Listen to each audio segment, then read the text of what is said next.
Namaste students, welcome to 10th standard English class. Before we go to the class, we'll see today's Swamiji's quote. Swamiji says, all power is within you. You can do anything and everything. Yes children, you have lots of potential. Put together, definitely you will be the twinkling stars. Now, let's watch a motivational video. Shall we watch?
Students, I hope you understood the content of the video. What is the content? Hard work never fails. Nothing is impossible. Yes, hard work and patience will help you to conquer the world, right? Okay, shall we go on to the poem now? Yes, the name of the poem is How to Tell Wild Animals. The poet Carolyn Wells. The name of the poem, How to Tell Wild Animals, poet Carolyn Wells. Before we go to the poem, I would like to post some questions regarding that. Can you tell me some names of wild animals? Tiger, lion, bear, hyena, etc. Good. What will those animals do if they confront you on the way or somewhere? They will eat us. Good. Let us see a humorous poem about such wild animals. Next, we'll see about the poet Carolyn Wells. She was an American poet. She was born on 1860s and died 1942. In this poem, she discussed about the wild animals in a humorous way. Children, I would like to tell you the term which is used here, that is ironical term. What is meant by ironical term? What is irony? Irony means something that is exactly the opposite of what is meant or expected to happen. Okay, so see, the poem is totally about the wild animals, but the way the poet explained the poem is a humorous way. So I hope you understood the meaning of wild as well as humorous. Yes, children, to make everyone cry, that is an easy process. But to make a person laugh through humorous way of explaining, it is very difficult. So, over here, she is trying to put in the humorous elements in the poem. Okay. And also, while you read the poem, you may feel that one or two words or sentence has mistake. But those mistakes are made by the poet for the purpose. Students, now let me see the central idea of the poem. The poem How to Tell Wild Animals revolves around the individual identities of various wild animals. These identities are wild in the sense that These wild animals hunt other animals in a dangerous manner. The poet tries to distinguish one animal from the other in a humorous way. The poet also suggests that it is very risky to be in such a close proximity to these wild beasts. This poem is thus very educative as it tells us about various features of wild animals. Now, let me move on to the poem line by line explanation. Students, you are watching an animal walking over there in the video. I think I don't want to give any explanation, introduction about this animal. What is that? Lion. Okay. So, the very first stanza, the poet tried to explain the features of Asian lion. Asian lions are large beasts and the roars, the sound which is created by it is very terrible to hear. That means it makes one almost die due to great fear by hearing the sound. Okay. So, this is the features of Asian lion. Now, we'll see the first two lines. Then we'll go by line the explanation. The first two lines, what it tells us, the poet said, if ever you should go by chance to jungles in the east. The poet said that if you have the chance to go to jungle in the east side, and if there should do you advance, if there should do you advance a large and tawny beast, a large and tawny beast, large and tawny means brownish yellow color, brownish yellow color. It is absolutely the skin of the lion. Okay. So, beast means animal, already I told you. So, a large and tawny beast, if he roars at you, as you are dying, if he roars at you, the lion doesn't want to come and attack you, isn't it? By hearing the roaring sound, you are dying, he said. And also she said that you will know it is the Asian lion. You will know it is the Asian lion, which means the poet says that this is an extreme situation to identify a lion.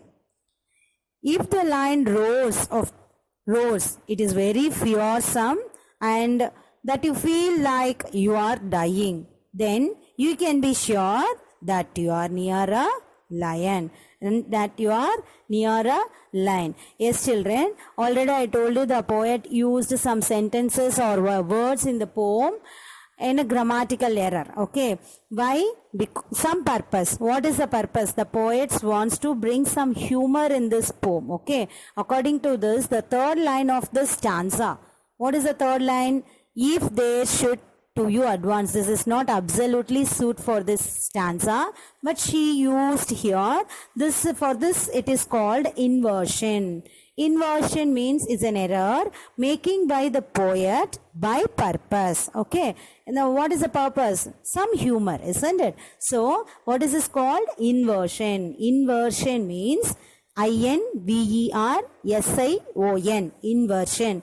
Inversion means is an error making by the poet by purpose. And now we'll see the rhyming scheme of this stanza. Rhyming scheme is AB, AB, CC. Chance, advance, east, beast, dine, line. Dine, line. Here also I would like to tell you the spelling error. What is it? D-Y-I-N. Actually the word is dying. D-Y-I-N-G.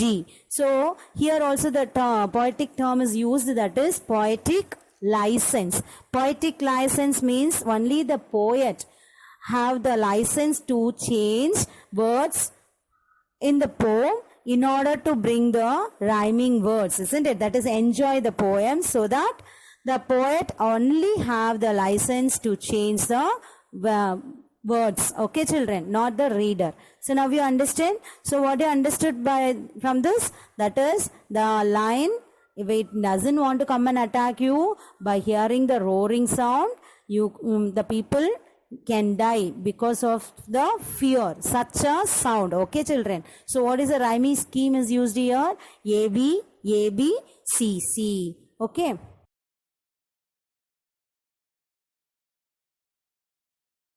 Students, I hope the first stanza clear to you. And now we'll go to the second stanza. The second stanza is about the Bengal tiger. Okay. Or if sometime when roaming round, a noble wild beast greets you. Which means if you are walking in the forest, roaming means walking hither and thither, all of a sudden a noble wild beast, all of a sudden an animal. If you are walking, if you see an animal, we'll have little bit fear in us, isn't it? So a noble wild beast greets you. Really it greets you. How does it greet you? How does it greets you? By attacking you, isn't it?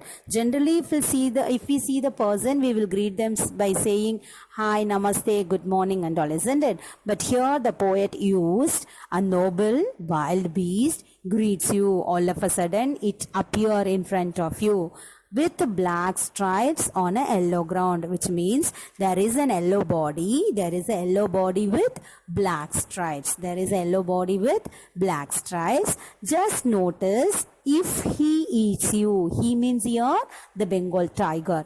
Just notice if he eats you, the simple rule may help you learn. Simple rule means the identification of the tiger. Generally, to identify each animal, there is a particular thing that you have look into, isn't it? For example, the lion. Lion is brownish color and its roads like this. If you seeing the tiger, there is a yellow body with the stripes on it. I think you are imagining, isn't it? So this is the thing also the poet use imaginary here. Okay, children. So just notice if he eats you, this simple rule may help you learn the Bengal tiger to discern, which means the identification of the tiger. The tiger never waits for anything, but the moment it sees you, starts to attack, isn't it? It never wait for your permission, nothing, isn't it? This simple rule may help you, which means by seeing it, when it's attacking you, eating you, you understood, okay, this is a tiger. Okay, children. So, or if sometime when roaming round, a noble wild beast. Noble means what? Majestic. Such a great personality wild beast greets you. How it greets you? Pounds on you, attacks you, isn't it? With black stripes on a yellow ground. Just notice if he eats you, the simple rule may help you learn the Bengal tiger to discern. Discern means identify. Discern means identify. Okay, children, I hope you understand this stanza.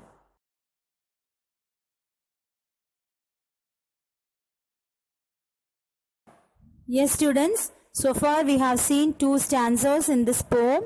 The first stanza is about the Asian lion, okay, and the second stanza is about the Bengal tiger. Now we'll move on to the third stanza. Okay, this animal also you know very well, isn't it?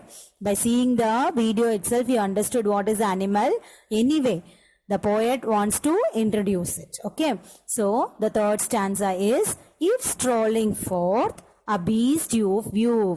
If strolling means walking, casual walk. What? Casual walk. If strolling forth a beast means your animal, okay? If strolling forth a beast you view, whose hide with the spots. Hide means your skin. Whose skin with the spots is peppered. How does the animal skin? It is like a spots on its body, like a pepper powder, black color, isn't it? Black color spots on its body. As soon as he has leapt on you, if you are walking very casually and if you see a beast coming forward, okay, as soon as the animal seeing you, what it will do? It will pounce on you, jump on you, leap on you, isn't it? Leapt. Here the poet wrote leapt, L-E-P-T. Actually the spelling is L-E-A-P-T.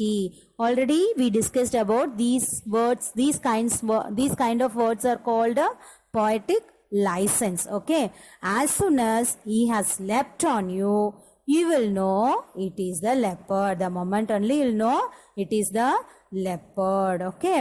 It will do no good to roar with pain. It will do no good to roar with pain. He will only lep and lep again. He will only lep and lep again, which means no matter how hard you cry, the animal is there near, very near to you, and it will not wait for any permission at all, isn't it? Already we told that. It is the nature of the animal. It is the nature of the animal. By seeing the people, what it will do immediately? It will jump on the people, isn't it? So, no matter how hard you cry, it will continue pouncing on you. It will continue pouncing on you, which means here the poet said lep and lep again. Understood? Yes, students, last stanza, it's about leopard. Okay. And now we'll move on to the next stanza. This stanza, comparing to the others, little bit more humorous in this. Okay. If when you are walking around your yard, you meet a creature there who hugs you very, very hard, be sure it is a bear. Isn't it? So children, what the poet wants to say here, if you are walking round your yard, courtyard, you meet a creature. The creature does not have any particular identity, like a lion. Lion means a roar, isn't it? And the tiger, it has yellow stripes on it. And the leopard, we saw that there is a yellow body with the pepper powder, like a pepper powder over there, isn't it? So each animal has different identity, but this animal does not have such a kind of identity. Okay, so you are meeting a creature, but what it will do? It hugs you very, very hard. It hugs you very, very hard. So be sure it is a bear. So the nature of the bear is whenever it go for hunting, it hugs even it is animal or whatever it is, for its prey, it hugs and kill. Okay children, so the poet said it hugs you very, very hard, very tight. Okay, so be sure it is a bear. If you have any doubts, I guess he will give you just one more cast. One more cast means soft touch. One more soft touch. Okay children. So here I want to tell you this irony. What is an irony here? The word hugs. H-U-G-S. Hugs. Hugs means you know very well. Hold tightly. When we pour love and affection towards others, isn't it? The moment we hug the people. Even your mama. Okay. So hug. The meaning is different, but what purpose the bear is doing it?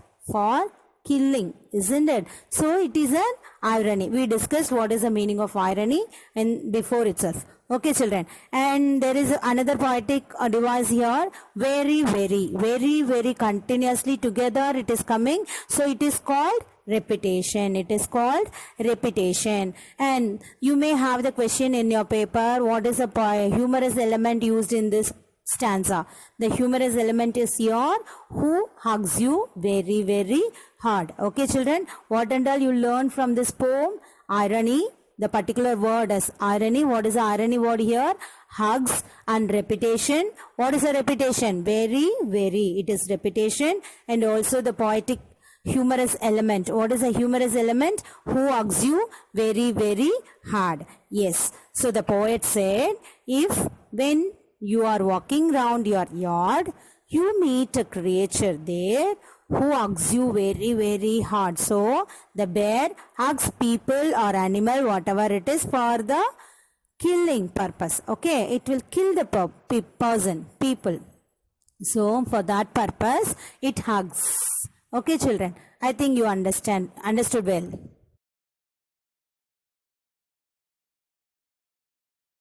Yes children, so far we have studied about those 4 different kinds of wild animals. Okay, the first stanza said about the Asian lion, and the second is about the Bengal tiger, and the third one is leopard, and the fourth is about the bear.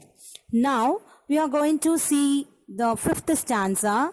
Over here, the other stanzas will be knowing about the different kinds of animals and how we can identify them. Now in this fifth stanza, we are going to learn about two different animals. Two different animals, even in looking also, isn't it? We know totally they both completely different to look also, isn't it? So now we are going to learn about such two animals. The one is crocodile, another one is hyena. We'll go line by line explanation. Though to distinguish beast to prey, a novice might nonplus. Novice means a new. Novice means new. Nonplus means completely puzzled. Completely puzzled. If the people, if the people are looking into this animal, the new person, they'll be confused. Okay. The crocodile you always may tell from the hyena. So actually here the poet wanted to say the differentiate between these animals. How? Hyenas come with merry smiles, but if they weep, they are crocodiles. Yes, children, these are all the difference between those two animals. Hyena, when it catches its prey, it laugh. So the hyena's laughing voice resembles the laughing sound of the humans. So she said here, hyenas come with merry smiles when it going to catch its prey. But if they weep means cry, okay, the tears, okay, crocodile's tears. We heard it many ways. Okay, so but if they weep, they are crocodiles. So likewise, the crocodile is said to shed tears while it's eating its prey.